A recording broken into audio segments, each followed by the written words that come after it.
when that stadium opens in August. I am very, very disappointed where we are, but I mean, we can't affect what's happened. That's gone. That's history.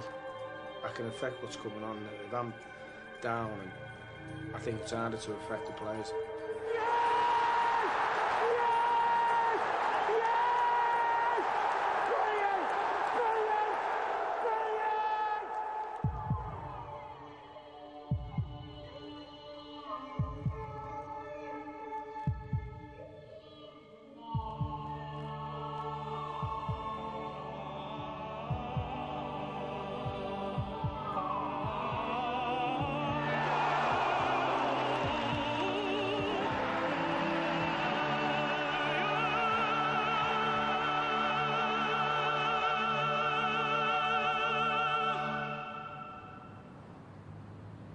It's a nightmare.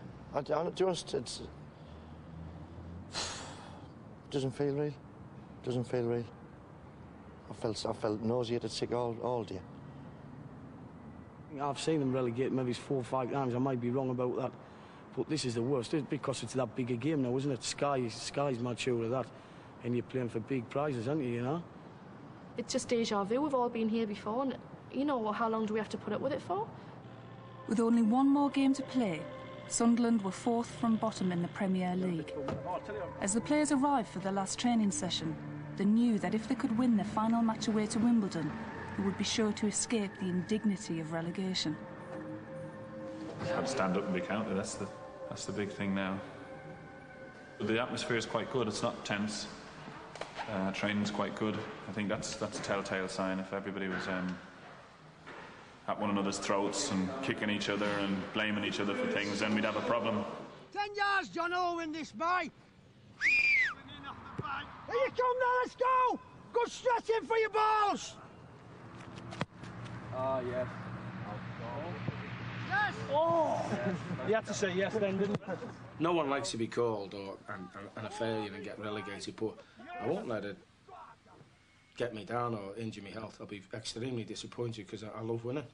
But you know that from being with us. But I'm not going to like commit suicide or, you know, go in deep depression because it ain't worth it. But does effectively the buck stop with you though? Yeah, you have to accept listen, if it happens. It's my fault. Oh, of course, of course. But there's always got to be winners and losers, and the winners are just. Hey, I was top man last year. You know, pats on the back, and I loved it. Great. So I got to accept what comes with if we go down, but I think we'll stay up and positive about it. How have the results gone this week? I haven't heard them. Not so good. We never went nowhere.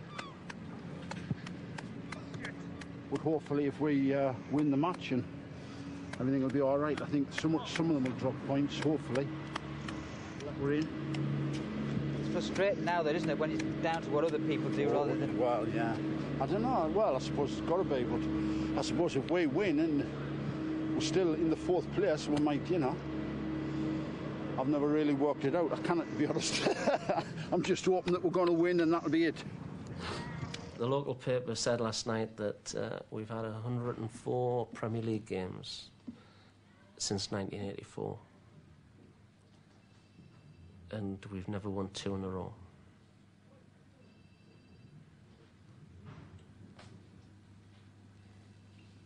Things change, though. Records are there to be broken. Even if they were to draw, Sunderland would still stay up, and so 13,000 fans made the 250-mile journey to cheer on the team for the last time.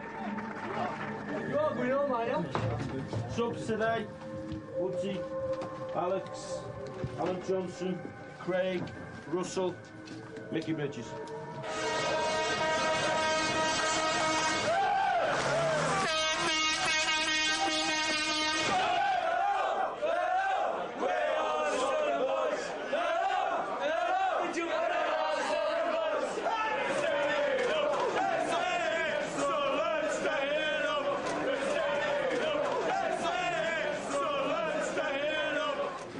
Come on, hey boys. Come on. The right fucking go, eh? Come on! Positive from the fucking off, eh? We've been bright and bubbly the last few days. Let's keep it out on there today, eh? Whatever happens, we fucking stick together out there, hey? Fucking get each other out of shit if we have to. Fucking look after each other like we have done for 2 fucking years. Hey, listen, all season, top class. Hey, we all know how big the game is, but go out and play your game. I think it's going to be a second bowler because of the conditions. But all I'd say is that when balls bounce and drop, be aware at the back, because you just do come, so concentrate all the time. Win second balls, dead balls are going to be important. If we're alive, defending, let's do it right, and I'm sure we'll score an attack. Hey, go out and play. All the best. All the best. Fucking get into it. Come on, let's make sure in the fucking Premier League, eh? Come on, boys! Get numbers!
Although they lost, Sunderland still had one last chance.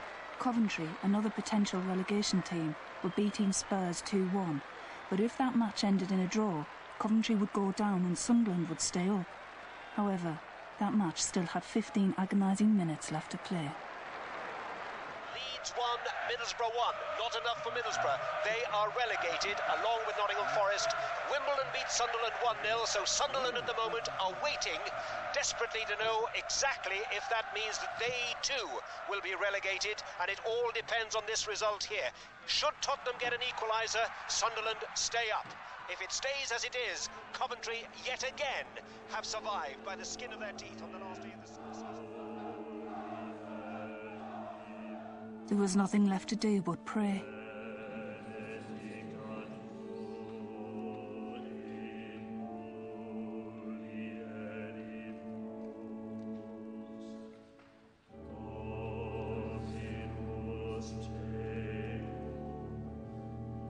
In these last dramatic seconds, Spurs can get an equaliser. That would keep Sunderland up.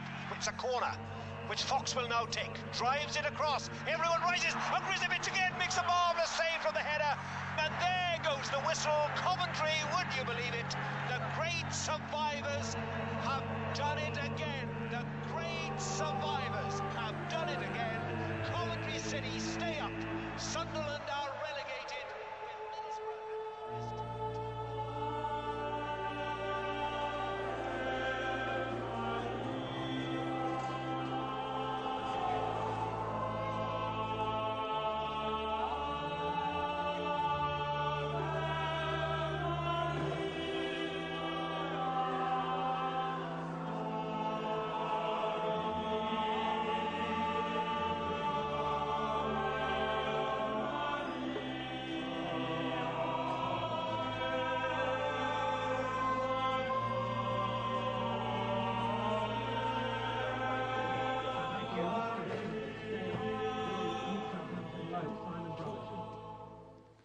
Well, Peter Reid, it's must be one of the most disappointing moments of your career, really. Well, not one of the best days, but it's over the 38 games, and the points show you that we haven't been good enough. Obviously, extremely disappointed for the supporters who were top class, but I've got a lot of lads who've got real disappointed in there. But that's football. We need to get ourselves up and go for the next year. I know it's a bad time to ask this question, but what does this mean now to Sunderland, Peter? Going into a new stadium, obviously, but unfortunately in the lower division. Well, I mean, it feels like the end of the world, but I don't think it is. You've just got to get yourselves up, and it's going to be a hard league in the first division nationwide next year. I'm disappointed to be in it, but we've got to get on with it. That's football. And Peter Reid prepared to take on the challenge? Well, if they'll have me, I'll stay, yeah. Thanks very much, Peter. Thank you. Right, quick one for Sky. Well, I thought we were going to win. Honestly, I did think we were going to win. We were relying too much on other teams like Coventry, Middlesbrough to lose and like stay up by default, really. And you know, as far as I'm concerned, we didn't deserve to stay up. You just think of all the games that you should have won, and you do get angry. And of course, the humiliation comes when you have to face everybody the next day. I mean, me, my dad, and the house, both Sunderland supporters, we didn't have anyone to face. But the next day, when you go back to school, you've got to face everyone. So that's when the humiliation starts. It really is a cruel game. But it's not what other people do, it's what you do yourself, and that's it. But it's very disappointing. I feel so sorry for all the fans, you know. It's very sad. And it's easy to say, well, it's only a game of football, or it's only a game, but as you well know, there's nothing like it. It will affect people. I mean, I can imagine the whole of the city this morning will be, you know, everywhere, all the factories, workplaces, everybody will be down. There's no question about that. We're angry at the minute, we're all angry. And devastated for the club going in a new stadium. I think it's a disaster. It shouldn't have been. I mean, we'll way up the league. I just don't know what went wrong. I mean, I was here on Saturday and the lads were training here, and, you know, you said, hey, these fellas are not going to get beat. The way they were training, they were happy as sandboys, they were into it, and they were, you know, you wouldn't think that a game the next year. They were tremendous. They even went and played in tennis, QUINN, after it. And I mean, he's got a bad knee, he's still injured, but they were that king, you know. You couldn't get them off the pitch. It's, I just can't understand it, really. I just don't know. It's not a matter of it all going wrong. I think we all knew at the beginning of the season, Peter Reid had come in, he'd done a good job saving us from relegation to the second division, and then in the following season, he's utilised the players that he's had into a workmanlike team that work for each other, team spirit. But when you're playing in the Premiership, that's why it's called the Premiership, because it's the elite. It's not workmanship players. I think Peter Reid's got a lot to answer for, and I think Sunderland Football Club, the way they've handled this season, has been an absolute disgrace. I've got another 2 years in my contract left, and I'd like to see him through.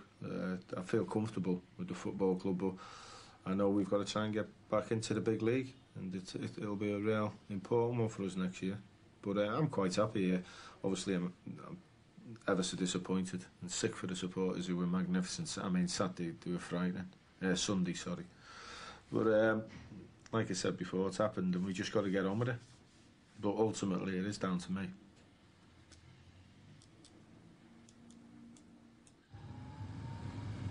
It hurts. It's the third time it's happened to me. It was a hat-trick I didn't want, and it was horrible.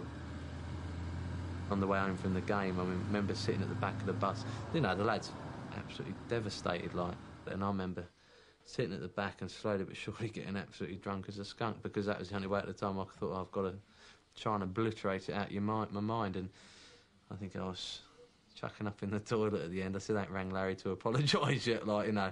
And Gordon said to Scotty, oh, you better take him home when we got here. And Scotty, and I remember Scotty sorted this out brilliantly, got us home, got indoors, and I sat on the kitchen floor sitting with my wife, and I was just sat on the floor going, why did it have to happen again like that?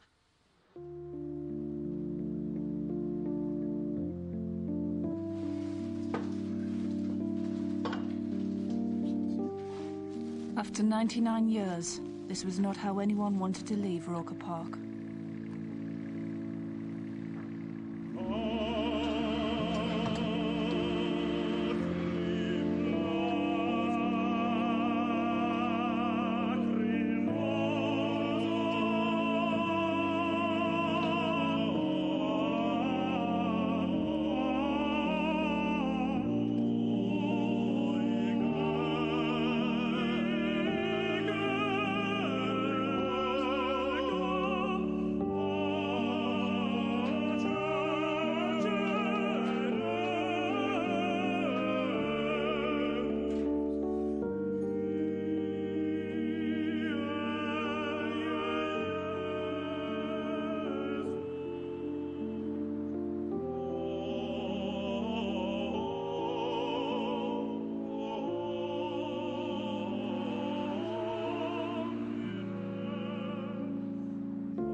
As Sunderland's league position had fallen, so had their share price.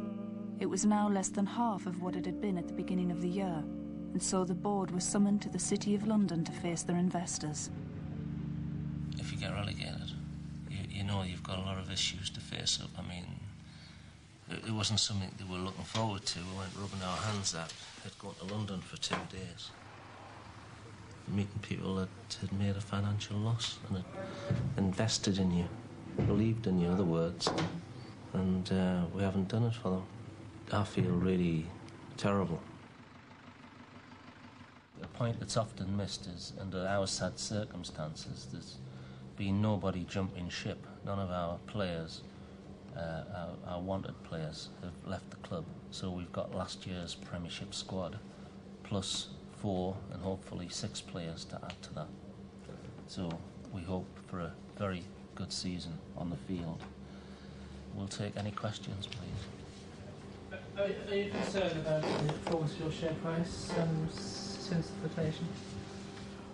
It's been disappointing that the share price has gone down, but having said that, relegation was bound to have an impact. You know, the earning potential as a First Division club is not as great. It was expected, we would hope, that as this season progresses and we show that our longer-term strategy is correct, that the share price will react accordingly. I seem to recall at the time of flotation you saying that not only had you factored in relegation, but if there was relegation, the bottom line, if anything, would benefit rather than be adversely affected. I don't think we've ever said that. I seem to recall that. All I can say is I'd have to disagree with you, because I don't think we've ever given any indication. We said that certain aspects of our income line would not be severely affected by relegation, and we still believe that's the case. It's not a disaster scenario, but we need to get in the Premier League and never get relegated again, and to win things and to be in Europe. That's where our business needs to go. If you look at what the last few months has meant to us, is a lot of lost sleep, a lot of frustration. We're not pointing our finger at anybody. I mean, I couldn't say that the players have let us down or the managers let us down, but we feel that we've done everything that was necessary. And so, in terms of you personally, how much of a financial loss is that in terms of your shares? Paper loss is £10 million. That's the paper loss. Well, it's also pride as well. I think it's pride more than anything. I mean, all we needed to do was stay up. In previous seasons, 40 points would have been enough to keep a team in the Premier League. However, Sunderland fans were more concerned with the fact that this season's top scorer could only boast 4 goals. With Peter away on holiday, it was left to the board to face the supporters' inquisition. I wanted to get the club's view about what are the other good, strong points, if any, out of the 96 season, and what are the bad points, which are fairly obvious. What's the club think of this season? Well, for a start, we don't exactly feel happy this week. This has been one of the worst weeks of my life. Bob and I have been down to the city for the last 2 days, and it hasn't been easy trying to motivate people when deep down, you know, as a true supporter, you feel like shit, and that's the top and bottom of it. You know, we've tried desperately to get players in, right from day one. Is it worth mentioning names, Bob? Well, there's no loss in it, so I mean, we tried from early part of the season to try and get Scholes out of Manchester United, time and time again. Just they would not budge. We were 24 hours away from signing Lee Clark from Newcastle. If Kevin Keegan hadn't departed as he'd done, or as he did, we would probably got him in. So you know, we made an offer for Paul Gascoigne. We also asked about Andy Cole. What the fans are disputing is saying the people who I wanted weren't available. The fans would love to know who the people... I mean, you've just sat and told us. But Pete's got a relationship with all the managers. You know, like he's got a relationship with Alex Ferguson. He won't go out and unsettle his players. Or next time, you won't speak to him on the phone.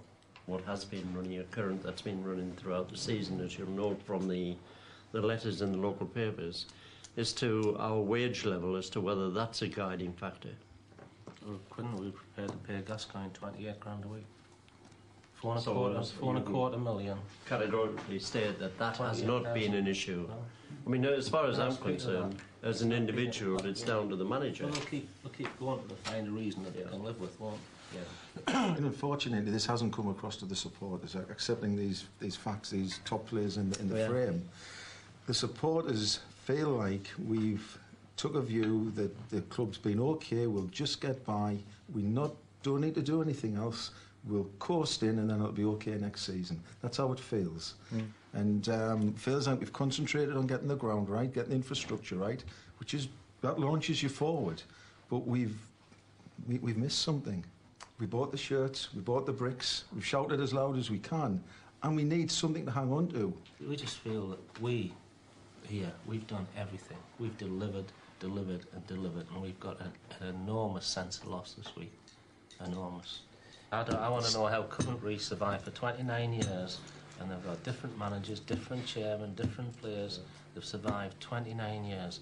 This club has not finished in the top half of the First Division for 42 years. Well, that's right. And that pisses me off. And I've had enough. I tell you, we've had a bad week. To have to go cap in hand at the City, which the supporters don't have to do. Don't forget, we don't get paid neither.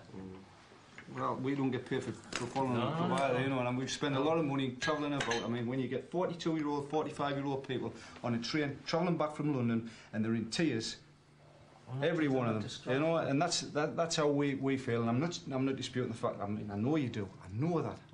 I've known you long enough. I know how you feel about the club, but it doesn't make it any easier whatsoever.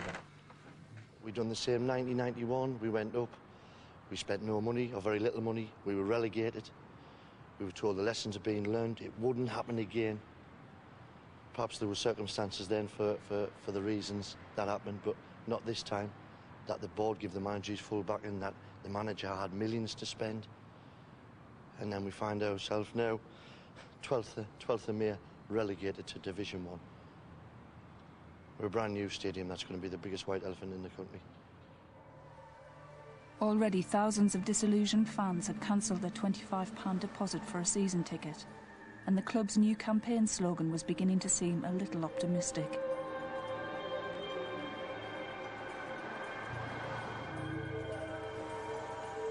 Although it was far from finished, in a desperate attempt to woo supporters, the club offered a guided tour of the stadium every weekend throughout June and July. Feel free to ask any questions you like.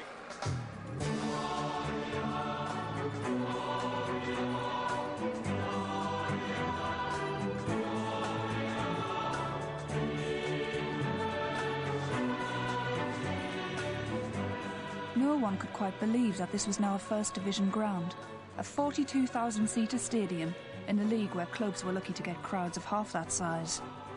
Only a few months earlier, Bob Murray had dreamed of selling out on season tickets alone, just like at Man United or Middlesbrough, but now that wasn't to be. The entrance you came through is properly referred to as a vomitory. There you go, a vomitory, if you want to impress your family and friends. Any questions so far? Oh, good. Don't think I know the answers, do you? Incidentally, it's from the Latin vomitoria, which was an entrance to a Roman amphitheatre. Relegation had also meant that no big companies wanted to give the name to the stadium. This meant that the club lost out on millions of pounds worth of sponsorship money. This will be the best ground in the country when it opens. It won't be the biggest, but it'll be the best.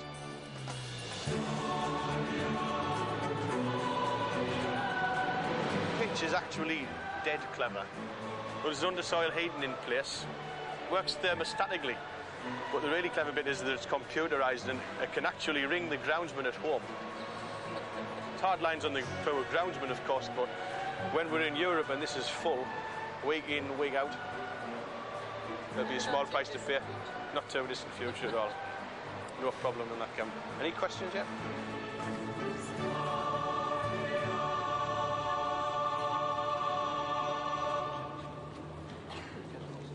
Their first match was to be an extravaganza against the Dutch team Ajax. But the day before the game, the stadium was looking far from spectacular. The last couple of days, they've been, obviously, I've had a checklist, and as things have been done, they've been knocking the various things off. And there's a meeting, I think it's early afternoon, where they'll hopefully sign everything off, and everything's go for tomorrow night. So it's exciting. It's amazing. I mean, we always knew it would go to the wire, but it's... Before the game could go ahead, the club still needed a safety certificate from Sunderland City Council. David! How are you doing? How are we doing, mate? I don't know, you tell me. Did you speak to the man from the Environmental Health? Yes, he's coming in about 11 o'clock. And is there any problem with that? No, not whatsoever. From the Environmental Health Department, so we're just checking out numbers of toilets. I mean, we've seen the plans for a long time. We just generally have a look at the condition of them, make sure there's nothing particularly hazardous. With the kiosks, I've got a colleague coming, but we're having a look into those at the moment, see if the power's on, which it isn't, so we can't see, where the lighting's rigged up or whether it isn't rigged up. Hot and cold water, obviously, where there's food concern. It's got to be right.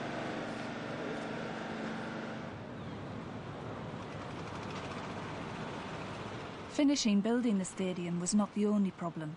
The match was a sellout, but there was chaos over at the new ticket office.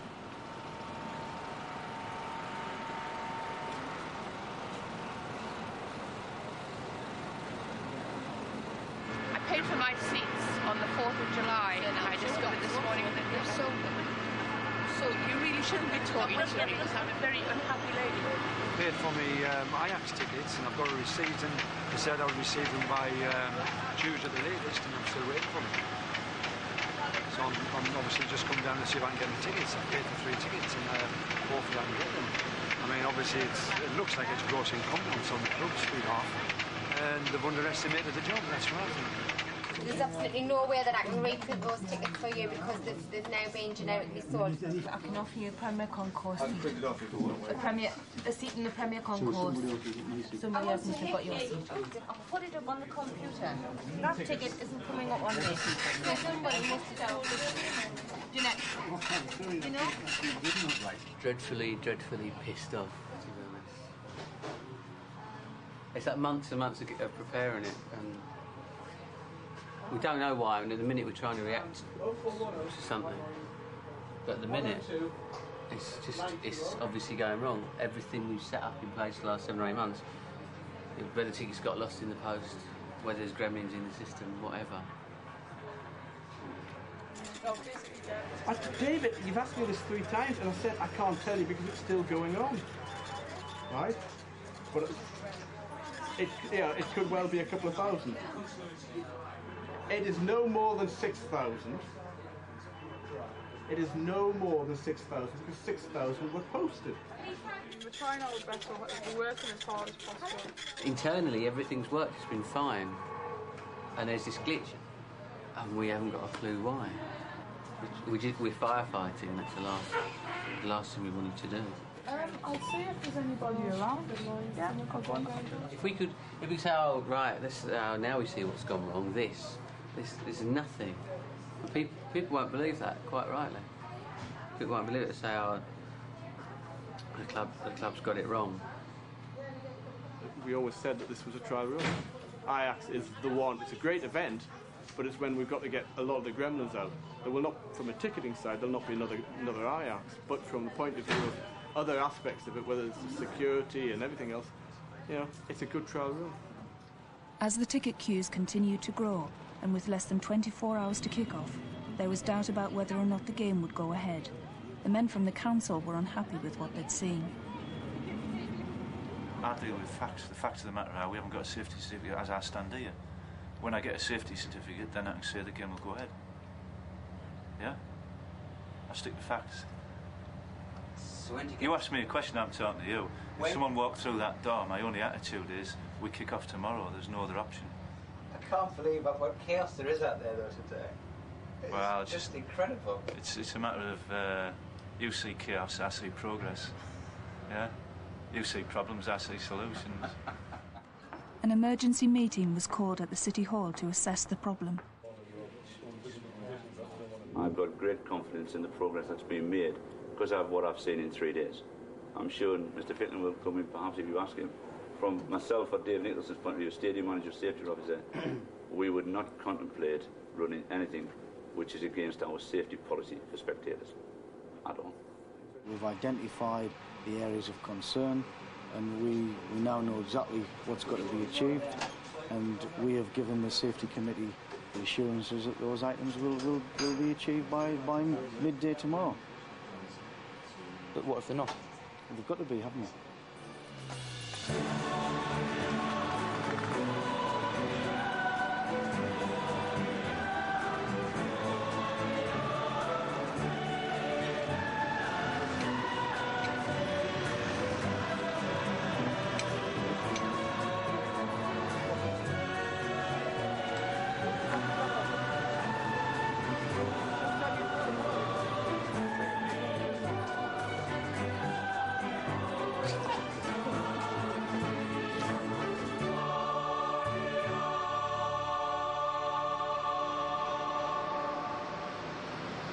Quite magnificent, isn't it?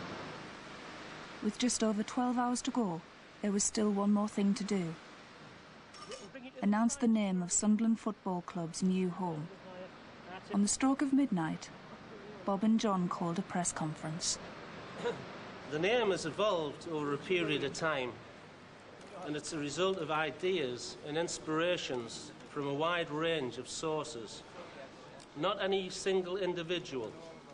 The name of the stadium is a milestone in the history of Sunderland, an event which only takes place once every 100 years. The Sunderland Stadium reflects the desire of the club and its supporters to be in the limelight, and like a torch signifies and illuminates the way forward. The name, like the stadium, will radiate like a beacon to the football world. Sunderland FC proudly announce at midnight the name of their magnificent new stadium, and that is the Sunderland Stadium of Light. Thank you.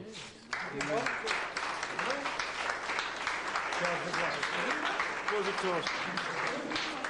Can we just toast everybody? Sunderland Stadium of Light. Cheers. Outside, the new name didn't get such a brilliant reception. I believe you've heard the name, but you just want to hear it from the horse's mouth. Like it, John. I'm very sorry. Well, just give me 2 minutes, right? Why should? Well, I would appreciate it if you did, okay?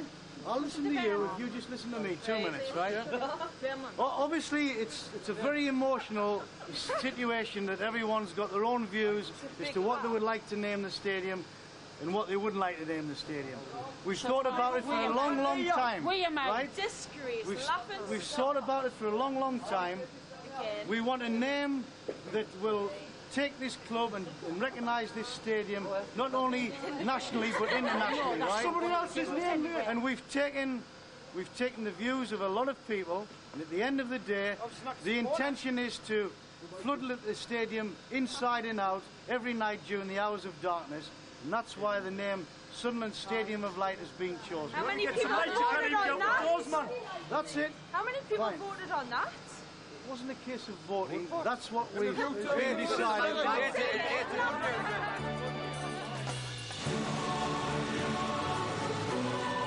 At 12 o'clock on the opening day, the safety committee returned to the stadium to give their final decision.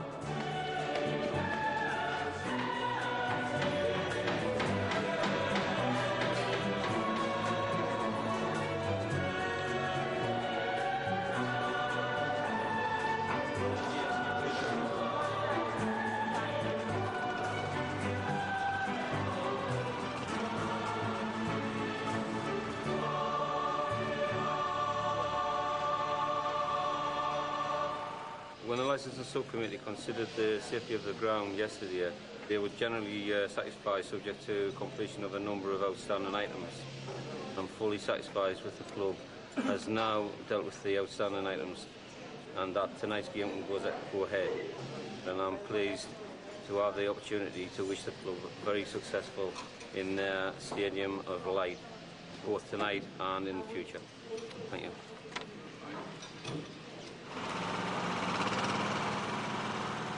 After a little over a year of building and preparation, the club had made it, but just in time. Seats were still being numbered as the crowds began to arrive.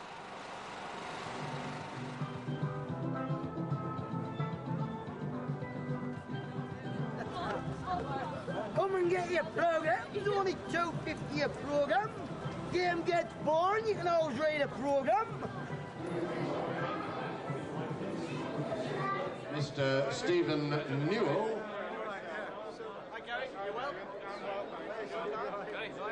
From the NEP group, Mr. Nigel Wilson.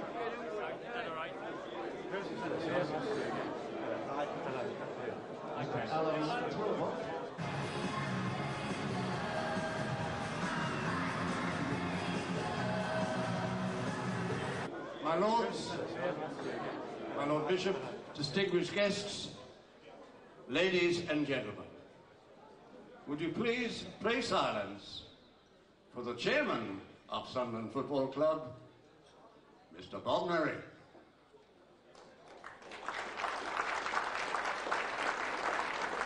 Good evening, everybody. I have the honour of welcoming you all tonight on behalf of the club, and thank you for attending this historic occasions. Without a lot of people in this room, this would never have happened.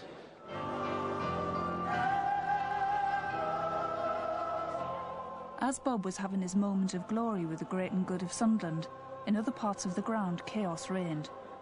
To add to the computer problems, a whole row of seats had been numbered incorrectly, which meant that nearly 2,000 people couldn't find where to sit. There's your seat number on the back, what you sit. Look on the side. The person's just numbered the seats wrong, that's all. So it's just a cock-up, basically. But you're offering them other seats, but they won't sit in them. That's it. If Bob Murray had any sense, he would actually turn around and get the heads, the staff in to one thing and get it all sorted out, because it is a damn disgrace. They just don't know where they're going, they kind of sort nothing out. It's a damn disgrace. So if you haven't got a seat, remain standing and a steward will escort you to one. Quarter hour before kick-off, they locked the doors. Double booked seats. And I've just heard they've delayed the kick-off again because there's that many people sitting in the wrong seats. The spirit of blight. Not the spirit of light. Stadium of blight. Bless all who play here, those who support them, and those who manage the affairs of Sunderland Football Club. Through their desire for winning, may they see the greatest victory of all, and the goal, which is Christ, the Saviour of the world. And the blessing of God Almighty, the Father, the Son, and the Holy Spirit be amongst you all this night and well into the future.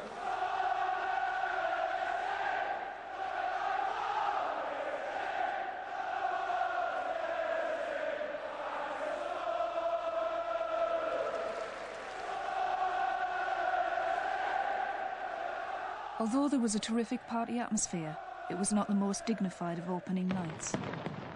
With the relationship between the supporters and the club at an all-time low, it remained to be seen whether the new stadium would do anything to heal the bitter wounds of relegation.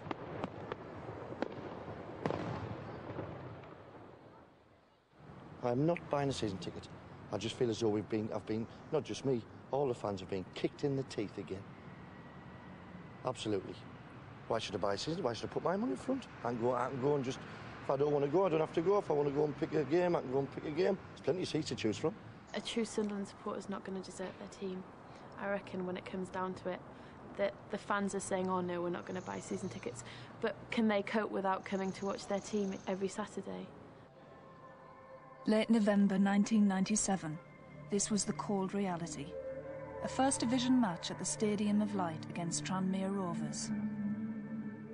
After a poor start to the season, Sunderland were now undefeated in 8 games and were slowly beginning to move up the league.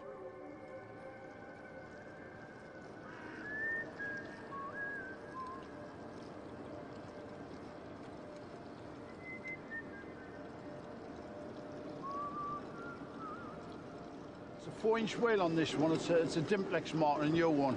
The other one was getting worn out and rattling about a bit, so we've got this nice, it's a good one, this one, first class.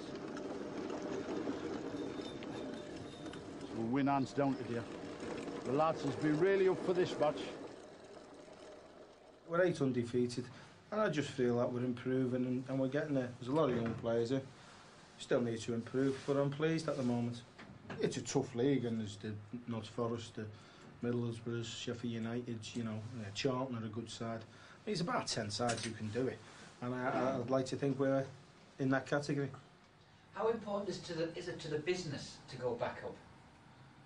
Well, in the long term, it's essential. I mean, we've based the whole structure on a Premier League basis. I mean, if we hadn't done that, we wouldn't have built a stadium of this size and of this quality. You know, it's not a total disaster in the short term, but clearly we've got to get back into the Premier League as soon as we can. As for the supporters, well, they seem to have short memories. Since the beginning of the season, crowds had been steadily growing to gates of over 30,000 people. That's bigger than most Premier League clubs. Long gone were the jokes about white elephants. Bob Murray's Stadium of Light was a resounding success. I don't think any of us are over what happened at the end of last season. I think we've got it all to do yet. And none of us will rest until we're back in the Premiership. Did it take you a long time to get over that? I'm not over it. There's only one place to be, and that's in the Premiership. So how's it been going back to kind of First Division clubs? Well, there's super people. I mean, we're very pro-football in general, and we always make people very hospitable here, and Sunderland's a very well-liked club throughout football, but it is difficult going to some of these clubs. With the tremendous following that we have and everything, but we'll do it until we succeed.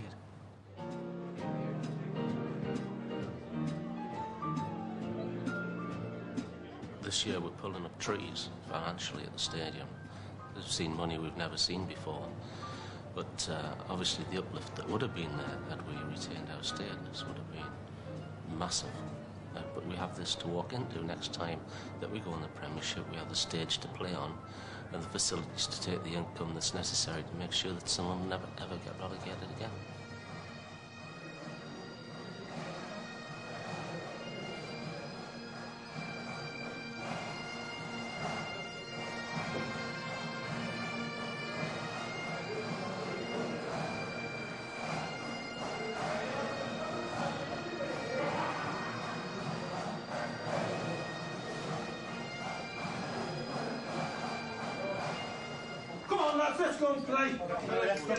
With their recent run of success, Sunderland were already being tipped for promotion straight back into the Premier League. Go and enjoy it, go and enjoy it. A new season had brought new faces to the team. The arrival of Lee Clark from Newcastle and Kevin Phillips from Watford had produced a string of goals and brought a new confidence to the team.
was 3.